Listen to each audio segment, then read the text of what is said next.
सुंदरगढ़ टेन्सारे दुई पड़िशांक गंडगोल समय पहुंची पुलिस उपर आक्रमण छुरी आक्रमण अभियोग तेज आक्रमण में कन्स्टेबल आहत होती कन्स्टेबल को इस्पात जनरल हस्पिटाल चिकित्सा भर्ती कर पुलिस को आक्रमण कर अभियुक्त वर्तमान फेरार रही दुई पड़ोशी गंडगोल पुलिस यार शिकार होती पुलिस उपर को आक्रमण कर सुंदरगढ़ टेन्सारे देखा घटना दुई पड़ोशी गंडगोल समय पुलिस पहुंची छुरी पुलिस उपर को आक्रमण होता आक्रमण में कन्स्टेबल आहत होती कन्स्टेबल को इस्पात जनरल हस्पिटाल भर्ती कर चिकित्सा चली पुलिस को आक्रमण कर अभियुक्त वर्तमान फेरार रही दुई पड़ोशी गंडगोल शिकार होती पुलिस पुलिस कन्स्टेबल को छुरा माड़ दुई पड़ोशी भितर जो गंडगोल चली खबर पाई घटनास्थल में पुलिस पहुंची पुलिस को आक्रमण करते जड़े अभियुक्त वर्तमान से अभियुक्त फेरार रही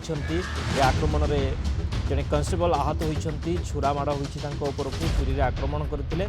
वर्तमान अभियुक्त फेरार रही प्रदीप त्रिपाठी बणाई रिपोर्टर आम सहित फोन लाइन जोड़ी होती प्रदीप कौन सूचना रही दुई पड़ोशी गंडगोल जार शिकार होती पुलिस पुलिस कन्स्टेबल आहत होती जी व्यक्ति जी अपराधी जी आहत जी आक्रमण कर वर्तमान से फेरार अच्छा कहुच्छी तेज पूरा घटना कौन देखु शक्ति ये गत काली रातिर घटना ये दी तांकर टेन्सा सी ब्लॉक रे रहुथबा एक परिवार रे तांकर पारिवारिक गंडगोल को नहीं जेतेबेले थाना रे रिपोर्ट होइतिला टेन्सा फांडी रे रिपोर्ट होइतिला टेन्सा फांडी रु दी जण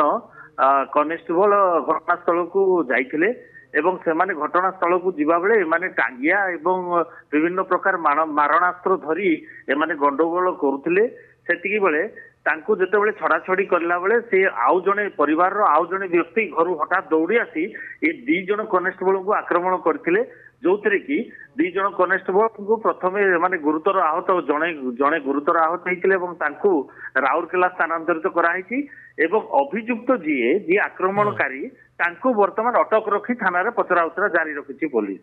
शक्ति ओके अभियुक्त वर्तमान थाना अटक रही पचरा उचरा कर सुंदरगढ़ टेन्सारे दुई कन्स्टेबल को छुरा माड़ होती दुई पड़ोशी गंडगोल समाधान करने को पुलिस जाइथिला किंतु पुलिस उपर को आक्रमण होता जो कि दुई जन कन्स्टेबल आहत होता सूचना रही।